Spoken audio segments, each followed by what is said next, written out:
முனுசாமி எங்கள்கிட்ட charity treatment எடுக்கிற patient எவ்வளோ மறுத்தாலும் கையில் ஒரு 100 ரூபாயை திணிக்காமல் போகவே மாட்டார். அதுக்கு ஒரு அழகான ஒரு காரணம் கூட சொல்லுவார் அவர். இன்னும் முனுசாமி தாத்தா, நான் நிறைய வாட்டி சொன்னேன்ல உங்களுக்கு பணம் கொடுக்க வேண்டான்னு, நீங்கள் திருப்பி திருப்பி கொடுத்துட்டே இருக்கீங்க.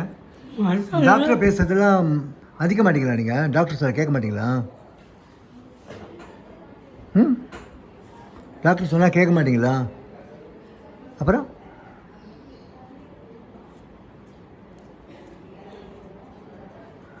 சொல்லுங்க.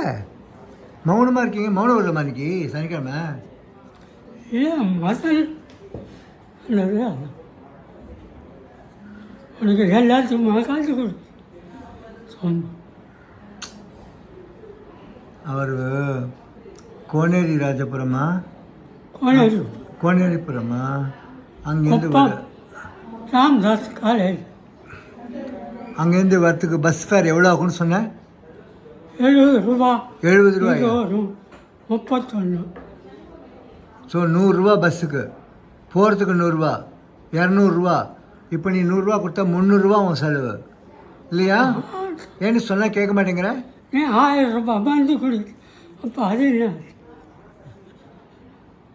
1000 ரூபா மருந்து நீங்கள் கொடுக்குறீங்க, நான் 300 ரூபா தரைக்கக்கூடாதுன்னு கேட்குறாரு அவர். உங்களுக்கு செலவு வைக்கக்கூடாதுன்னு தான் நாங்கள் ஃப்ரீயாக கொடுக்குறோம். அப்புறம் நீ ஏன் காசு கொடுக்குற? இந்த 100 ரூபா நான் வேறு யார்ட்டேன்னு வாங்கிப்பேனே. தாத்தாவை புழிஞ்சு வாங்க வேண்டாம்ல. சொன்னால் கேட்கணும். காலையில் சரி, அது சரி. காலையில் முதல் போனியாக வந்துட்டு அப்படி போகிறங்க. நீ ஒன்று பண்ணி, இனிமேல் காலையில் வராது, 1 மணி நேரம் கழிச்சு வா, 2-3 பேர் பார்த்ததுக்கப்புறம் வா. அப்போ உனக்கு தயக்கம் இருக்காது. புரியுதா? நன்றி.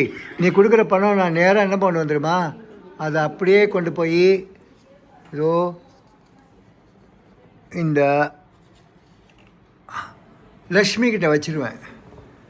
அது என்ன ஆகும், இந்த 100 ரூபா வந்து 1000 ரூபா ஆகிடும். உனக்கு கொடுத்த மருந்து பணம் எனக்கு உடனே கிடச்சிரும். கிளம்பு கிளம்பு கிளம்பு.